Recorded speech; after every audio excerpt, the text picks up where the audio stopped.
Parehong guro ang mga teacher na si Samuel at Bella. Maedad na sila nung maisipang mag-asawa at sa edad na 30, saka lamang nabuntis itong si Bella.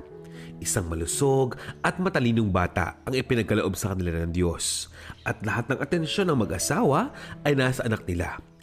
Ang ipinangalan dito, Conrad Luis, na kung tawagin nila ay Kokoy. Si Kokoy na halos hindi na padapuan sa lamok. Mahal na mahal nila ang kanilang panganay na ito.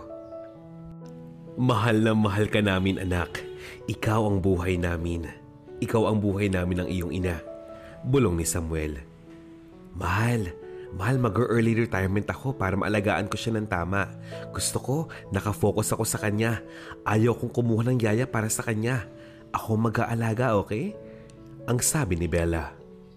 At si Samuel na nga ang nagtrabaho mula noon. Tumutok itong si Bella sa pag-aalaga at pagmamahal sa kanyang panganay na anak na si Kokoy. Kay saya-saya ko, Samuel. Kahit wala naman tayong kamag-anak dito sa lugar na ito, may anak naman tayo. Isang masaya at mabuting pamilya ang meron tayo. Magkakasama tayo hanggang sa pagtanda natin, ang sabi ni Bella. Makalipas pa ang ilang mga taon sapagkat si Kokoy ay mayroong mga magulang na guro, napakahuhusay na guro, lumaki siyang napakatalino at napakasigasig mag-aral. Mula elementary hanggang high school, honor student siya. Ngunit ang pangarap ng kanyang mga magulang para sa kanya na siya maging guro, mukhang hindi matutupad. O anak, congratulations sa'yo. Anong balak mo ngayon? Anong kukunin mong kurso sa taon? Graduate ka na ng high school. Napakabilis ng panahon, hindi ba? Sana maging guro ka rin katulad namin. Hindi naman sa pinipilit kita pero baka lang naman gusto mo. Ang sabi ni Samuel sa anak. Papa, I'm sorry po. Nais ko pong sundin ang inyong nais, subalit may gusto po akong sarili. Nais ko po sanang maging isang sundalo. Ang nais ko po'y humawak ng armas, ipagtanggol ang naaapi, ipagtanggol ang kalayaan ng ating bansa. Yun po sana ang aking nais, Papa. Mama, sorry po talaga. Yun po ang aking gusto, ang sabi ni Coco. Alam kong mauunawaan niyo rin po ako. Bagamat puno ng pag-aalala, ayaw man ni Samuel pumayag. Pikit mata itong sumang-ayon sa kanyang anak. Mahal na mahal siya nito. Mahal na mahal din niya ito. At siya pa ang sumama upang i-enroll ang anak niya sa criminology. At ilang units lamang ang kinuha nito. Pumasok naman ito sa PMA para magtapos ng kanyang pinapangarap na kurso. Nung simula akala ko curious lang siya, Samuel. Nung una akala ko gusto niya lang subukan. Hindi ko akalaing aabot sa ganito. Samuel, ayaw kong maging sundalo ang ating anak. Nag-iisa siya sa atin. Napakadelikado ng trabaho ngayon. Anong ating gagawin? Daing ni Bella. Aba Bella, anong aking gagawin? Anak natin si Kokoy at bilang magulang kailangan natin siyang suportahan. Ano man ang kanyang nais, wala tayong magagawa. Sigurado akong mahasaktan ang kanyang kalooban kapag pinigil natin siya, ang sabi ni Samuel. Dumaan ang buwan at mga taon, nawalay na nga sa kanila itong si Kokoy at doon lamang nila naranasan na wala sa kanilang tabi ang kanilang anak. Sa tuwing dadalawin naman nila, kitang-kita at mabanaag talaga ang saya at ligaya sa kanyang mga mata. Sa kanyang mukha man siyang pagod, kitang-kita na gusto niya ang kanyang ginagawa. Kaya naman sila bilang magulang, pinipilit nilang ipakita na okay lang sa kanila ang lahat. Maraming naging kaibigan itong si Kokoy at sa pagdaan ng panahon tinatawag siyang Coco ng mga kaibigan niya. Kaya pati magulang niya, Coco na rin ang tinatawag sa kanya.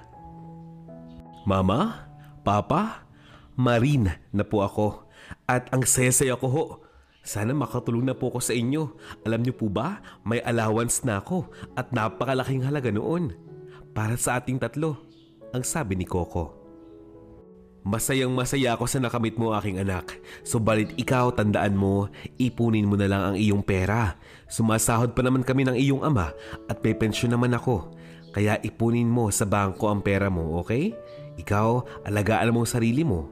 Wika ni Bella sa kanyang anak. Nalulungkot man ang mag-asawa sapagkat napakatahimik na kanilang tahanan, tanggap na rin nila na solo na agad sila sa buhay. Tinanggap na nila na mas maraming panahon ang ilalagi ni Coco sa duty nito bilang isang marine kaysa kasama nila araw-araw. Samuel, mahal, bakit ba hindi ka pa mag-retire? Baka napapagod ka na sa trabaho mo. Nakakapagod din magturo. Hindi ka na bumabata. May pensyon naman tayo at hindi naman tayo magugutom. Dadalawa naman tayo dito sa bahay, ang saad ni Bella sa asawa. Lalo akong maladali. Ay nako Bella, maiinip ako sa bahay. Paano hindi? Wala naman tayong anak dito. Wala tayong ibang makakausap. Wala naman tayong ibang libangan, ang sabi ni Samuel. Paminsan-minsan dumadalaw itong si Coco, 1 beses o 2 beses sa isang buwan, at ramdam na ramdam ng mga magulang niya ang ligaya niya sa kanyang tinatahak sa buhay. Walang paglagyan ang saya ng mag-asawa pag off ang anak nila. Lahat ng mga dapat gawin ay inuuna ni Coco.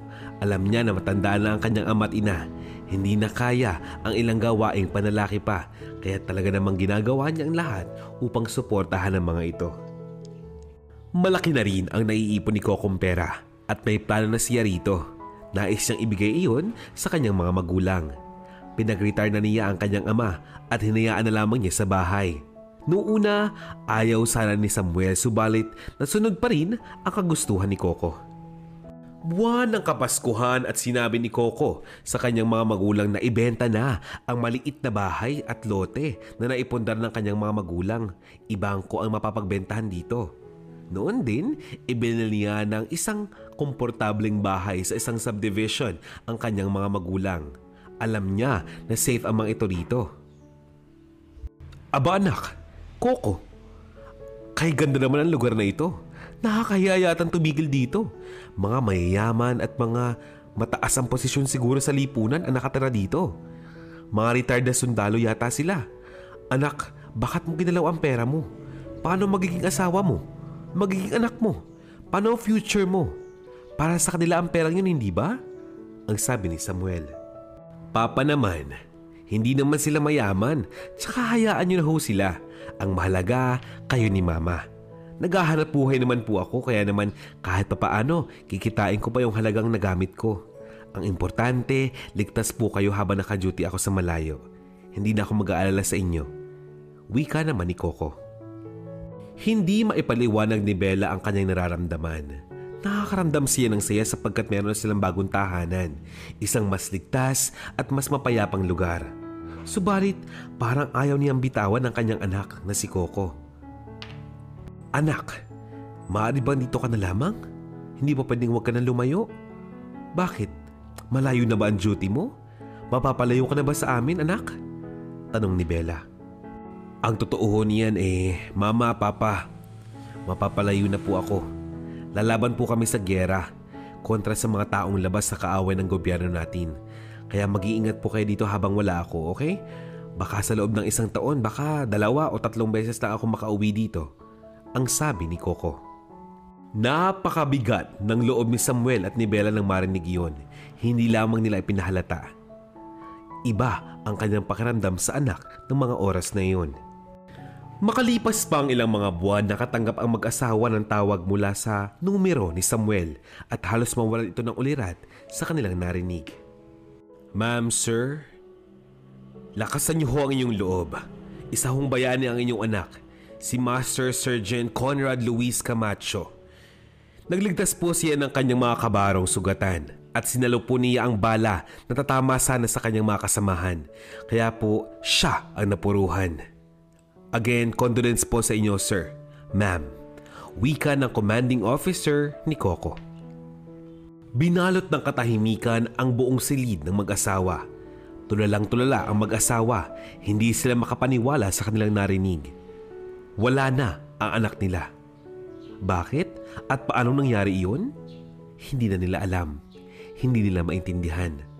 Napakarami nilang katanungan, pero iisa lamang ang sagot.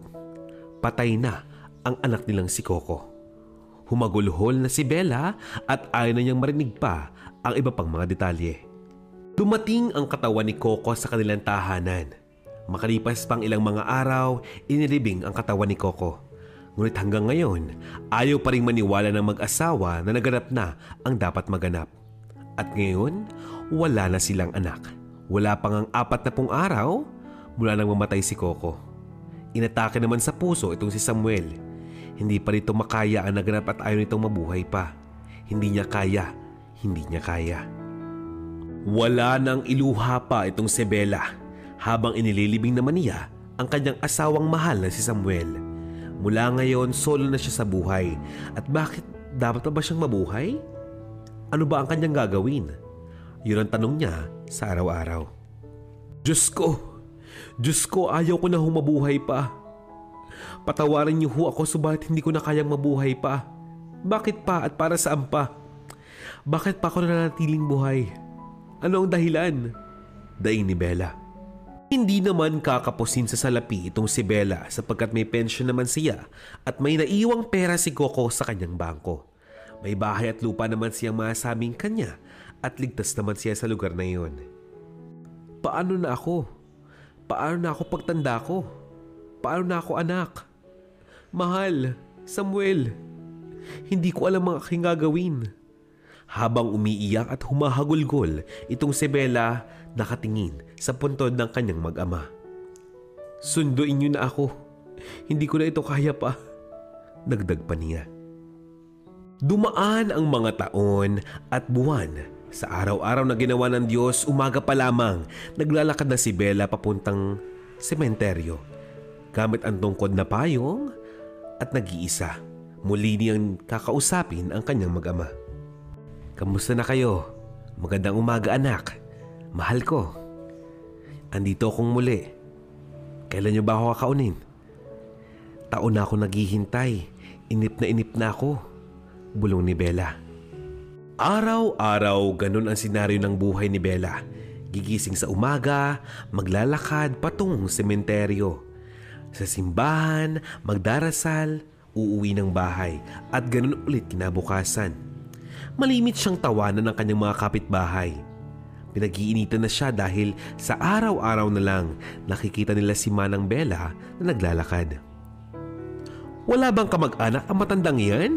Nakakairita na, araw-araw na lang yang ganyan. Lakad ng lakad, halos nakakahilo na. Puna ng mga kapitbahay ni Bella.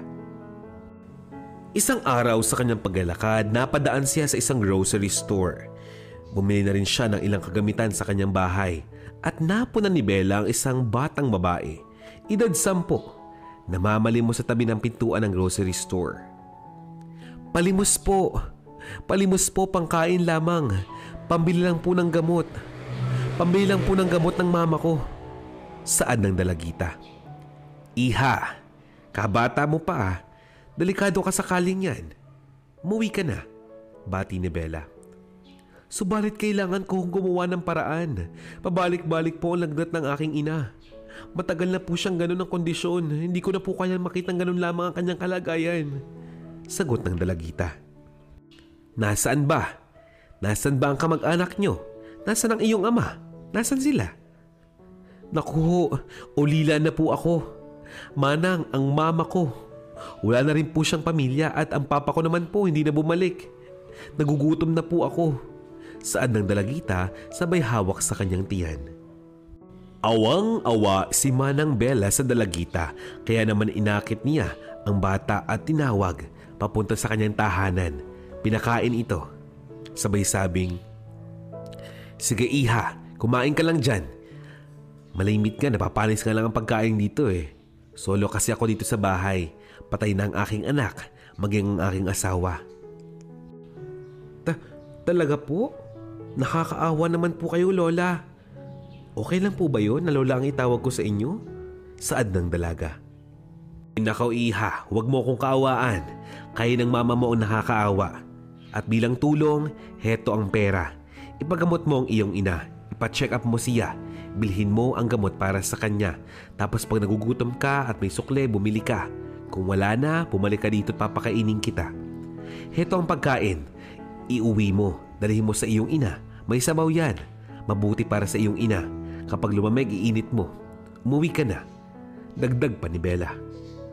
At ganoon na nga ang nangyari. Halos araw-araw. Minsan-minsan, linggo-linggo, dumarating ang dalagita. Ipinaglilinis si Bella ng kanyang paligid ng bahay, pinagwawalis ng kabahayan, nililinis ang kanyang buong paligid.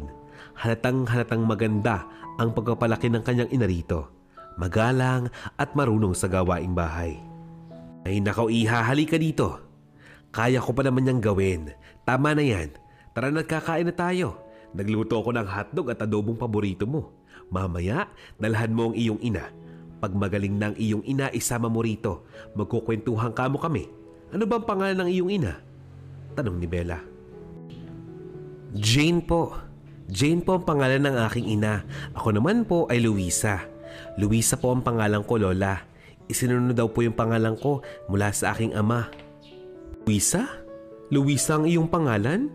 Napakagandang pangalan meron ka. Kahawig ng pangalan ng kaisa-isa kong anak. Si Luis, ang sabi ni Bella. Aliw na aliw itong si Manang Bella sa dalagitang si Luisa dahil bukod sa kanyang paglilinis ng bahay, makwento ito at talagang masigla. Masiyahing bata si Luisa. Kaya naman hindi na naiinip si Bella sa kanyang tahanan.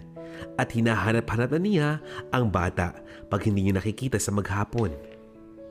Lola, magandang balita. Si Mama po magaling na. Maraming salamat po sa lahat ng tulong, maging yung perang ibinibigay niyo po sa akin upang makabili ako ng gamot. Masayang masaya po ang aking ina. Masayang masaya rin po ako. Maraming salamat po. Aba Ineng, magandang balita iyan. Sabihin mo sa kanya kailan ba siya makakadaan dito. Yung mama mo gusto kong makausap. Gusto ko siyang makilala, Luisa. At saka wag mo na kamong mag-isip ng kung ano-ano. Ang mahalaga, magaling na siya. Naku Lola, hindi ko po sigurado. Subalit kakausapin ko po si Mama. Ang alam ko po kasi hahanap kami ng bagong bahay. Kailangan na po kasi naming umalis sa aming apartment. Wala na po kaming pambayad. Ubus na po kasi yung iniwang pera sa amin ni Papa nung una. Kaya hahanap po kami ng bagong bahay. Kwento pa ni Luisa. Talaga ba? O siya, kung wala kayong mahanap, dito na lamang kayo. Huwag na kayong mag-abala pang maghanap ng kung saang malayo, okay? Bukas na bukas din. Kung may available kayong oras, pumunta kayo rito. Sabihin mo sa iyong ina, ay bumisita dito. Mag-uusap kami. Ang sabi ni Bella.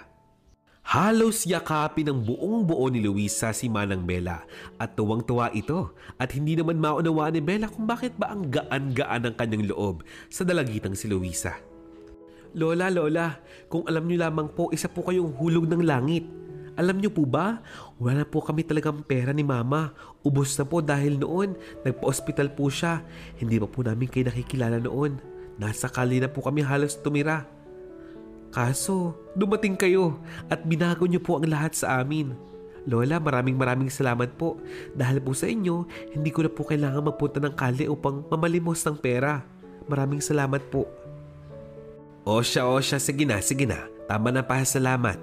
Ngayon, ang intindihin mo, bukas. Yung bukas, pagpunta mo rito, aasahan ko kayong mag-ina. Magdala na kayo ng ilang mga gamit. Yan ang kwarto ng anak ko.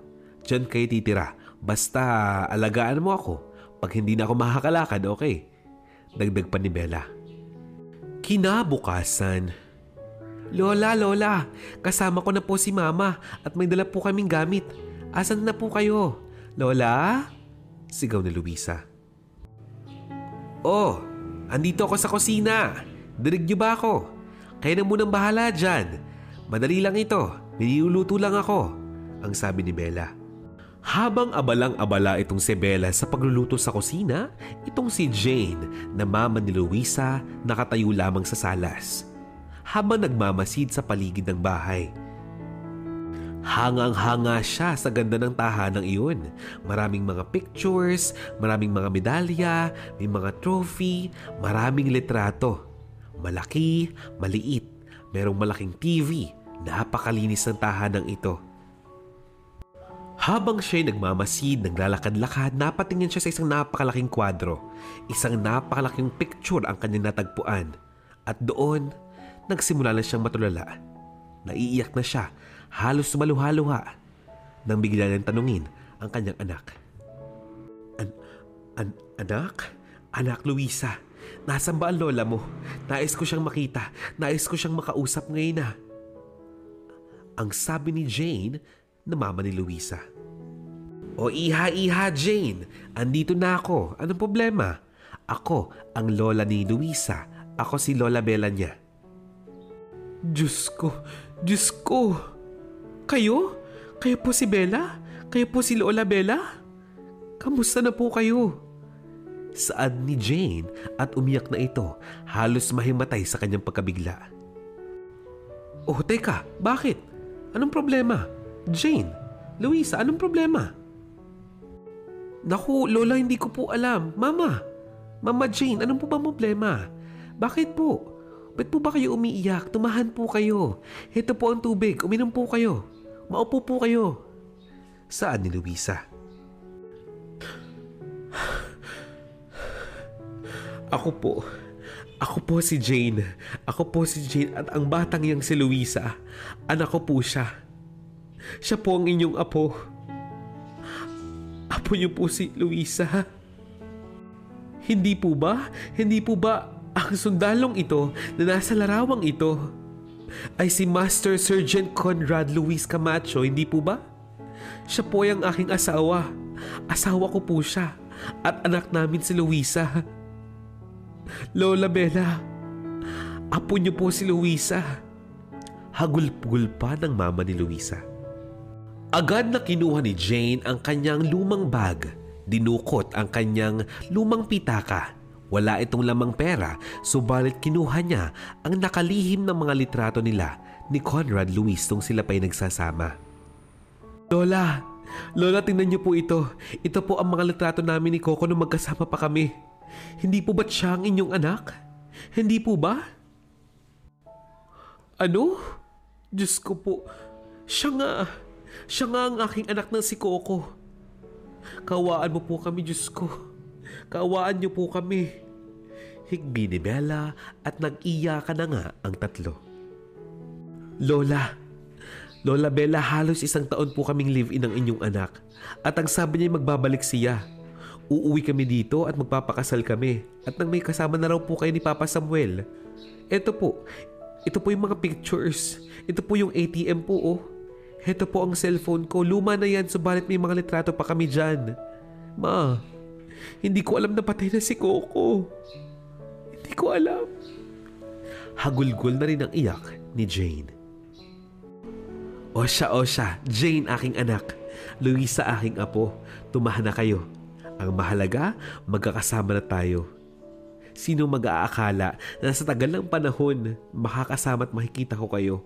Wala akong kaalam-alam, subalit ngayon, sinurpresa ako ng tadhana. Masaya akong makasama kayo sa bahay na ito. Masayang nagsama ang tatlo sa tahanang iyon ng ilang mga taon pa.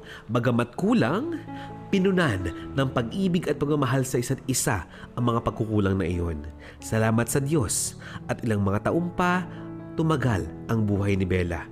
Naabutan pa niya ng makatapos ng pag-aaral ang kanyang apong si Luisa. Nag-nursing iyon. Pinili niya ang nursing sapagkat alam niyang maaalagaan niya ng maayos ang kanyang lola sa ganung paraan. At doon, nagtatapos ang ating kwento sa araw na ito.